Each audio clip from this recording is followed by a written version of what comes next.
My name is Eleanor Vance. I'm 68 now. And my hands shake a little when I hold a coffee cup too long. But they're steady when it matters. For 13 years, I have been the only parent my 3 grandchildren have truly known. Arthur is 21, Emily 19, Andrea 17. People look at us and see a little family that somehow works. And they smile politely. They don't know the whole story. They don't know about the yellow envelope I kept locked in a drawer all those years, or the day I finally carried it into a courtroom to face my own daughter. Let me take you back to the beginning, because if I don't tell it, no one else will tell it right. It was a rainy Tuesday in October 2012. I remember the exact date because it was the day my arthritis flared so badly, I had to cancel a hair appointment. I was in the kitchen of my small ranch house on the south side of Springfield, waiting for the kettle to boil so I could make chamomile tea. The knock on the door was sharp, impatient. I opened it. And there stood my daughter Valerie, 30 years old, looking thin and wired, with 3 small children crowded around her legs. Arthur was 7, tall for his age, clutching a plastic grocery bag with a few crumpled clothes inside. Emily was 5, her hair tangled and her cheeks streaked with something that looked like old food. Andrea was barely 3, clinging to Valerie's jeans and whimpering. All 3 were wearing clothes that hadn't been washed in days. Andrea's diaper sagged.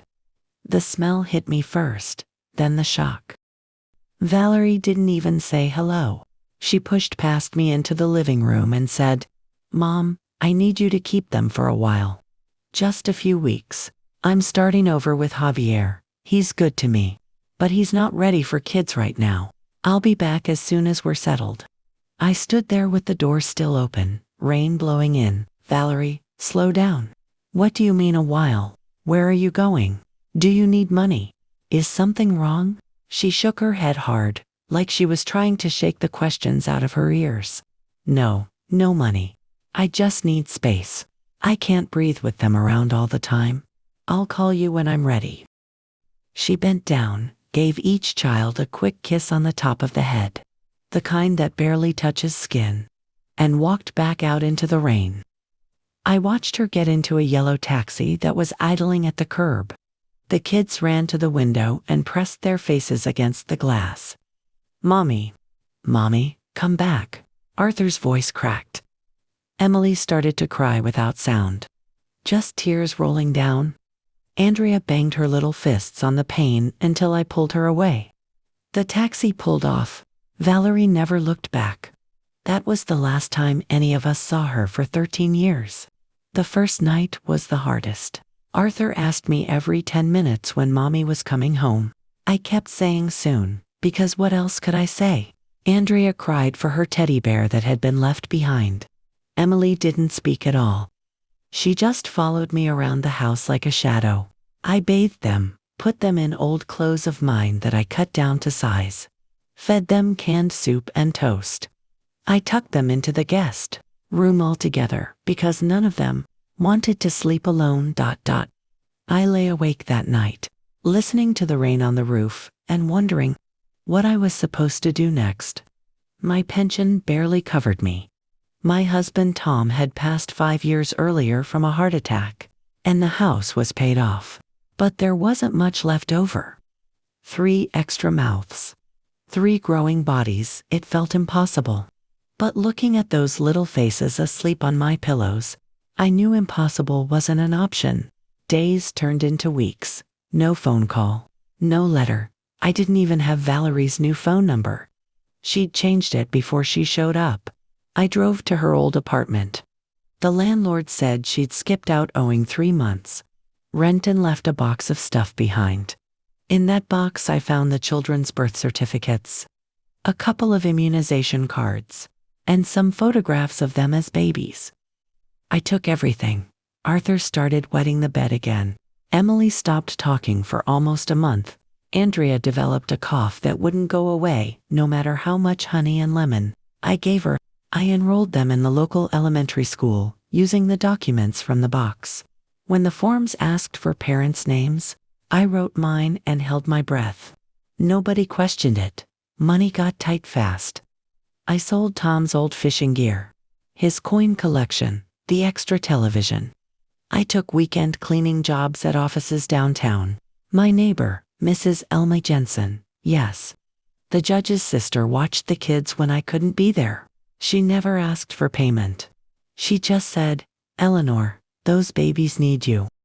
When Andrea turned 5, she got pneumonia and had to be hospitalized. The doctors looked at me and asked for parental consent forms. Health insurance, the works. I had none of it. That's when I knew I needed legal standing. I scraped together $800 I didn't have, hired the cheapest family law attorney I could find, and filed for temporary guardianship. The law required us to try to notify Valerie.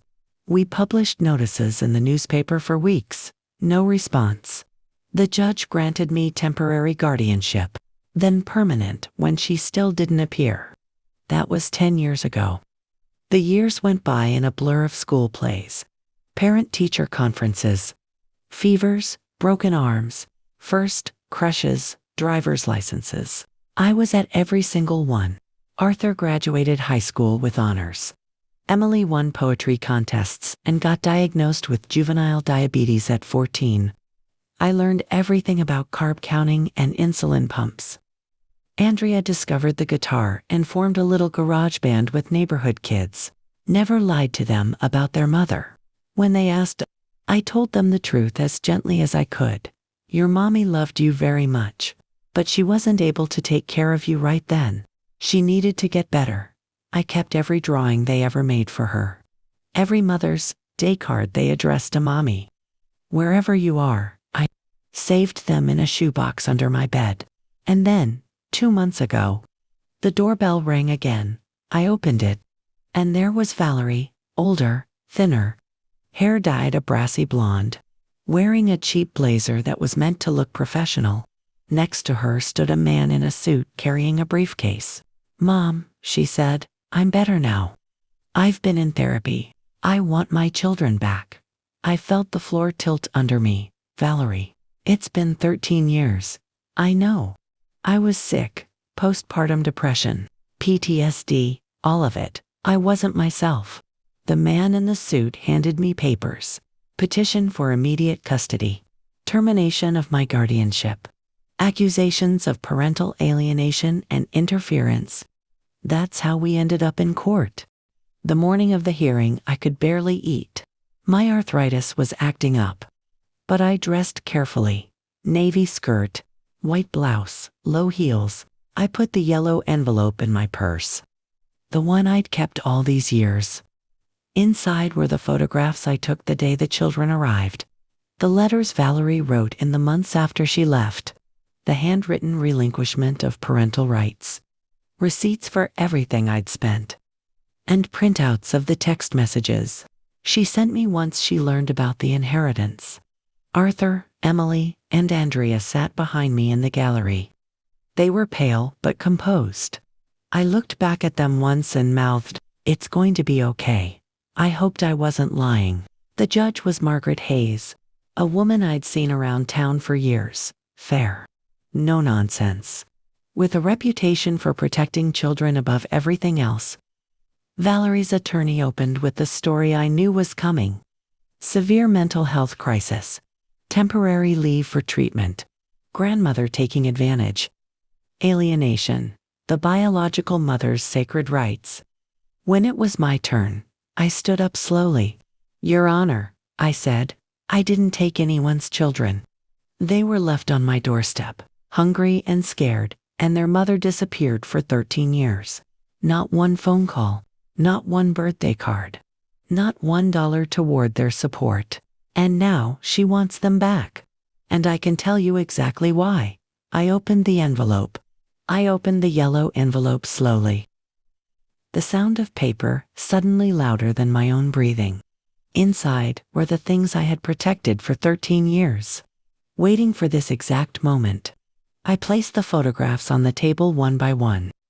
Not to embarrass anyone. Not for revenge. But because the truth deserved to be seen. These were taken the morning my grandchildren were left on my doorstep. No bags packed, no instructions, just children who didn't know they were being abandoned. The judge studied each photograph carefully, taking her time. The courtroom was so quiet I could hear the ticking of the clock on the wall. Valerie stared at the floor, her hands clenched together. I spoke slowly, choosing every word. These children were not dropped off for a visit. They were not meant to return home in a few days. They were hungry, exhausted, and frightened. This was not a temporary situation. This was abandonment. Then I showed the letters. Valerie's handwriting, exactly as I remembered it. At first they were frantic, full of excuses and promises. She wrote about needing space, about starting over, about calling soon. Each letter came farther apart than the last. The final one arrived 6 months after she left. After that, there was nothing. No calls, no cards, no questions about their lives. 13 years of silence doesn't happen by accident. Last, I placed the paper I had never wanted to use. A single sheet, written in her own hand. A relinquishment of parental rights. Signed, dated, witnessed. I remembered the night she wrote it. Sitting at my kitchen table, saying she was done, that she couldn't do this anymore. She told me to raise them and keep them safe. I didn't ask her to sign it. She insisted. Valerie stood up suddenly, her voice sharp and desperate. She said she was sick back then, that she didn't understand what she was doing, that she wasn't herself. The judge raised her hand, stopping her gently but firmly. This court had heard many stories like this before. Pain was acknowledged, but history could not be rewritten just because it had become inconvenient. Arthur stood up next. He didn't rush. He didn't look angry. He spoke like a young man who had lived his truth for a long time. He said he knew who his mother was. The woman who woke up early for school, who worked weekends, who sat beside his bed when he had nightmares. Biology didn't raise him. Presence did. Emily followed. She talked about being diagnosed with diabetes at 14, about fear she didn't understand yet, about nights filled with alarms and needles. She said her grandmother learned everything there was to know so she wouldn't have to face it alone. She didn't speak with anger, just honesty. Love had been proven through action, not promises. Andrea spoke last. Her voice was softer, but no less certain. She said she didn't remember living with her mother. Her memories were of songs, warm meals, and hands that never let go. She said this house, this woman, this life, this was her home, and she didn't want to lose it to someone who felt like a stranger. The judge sat quietly for a long moment before speaking. Then she said words I will never forget. Parenthood is not proven by blood alone. It is proven by time, sacrifice, and showing up when it is hard. She denied the petition. The guardianship would remain permanent, final. We went home together that day. The same small house, the same porch where it all began. Only now, the storm had passed. My hands still ache, and my body is slower than it used to be. But my heart is full. These children were not born to me. They were left to me. And loving them has been the strongest stand I have ever taken.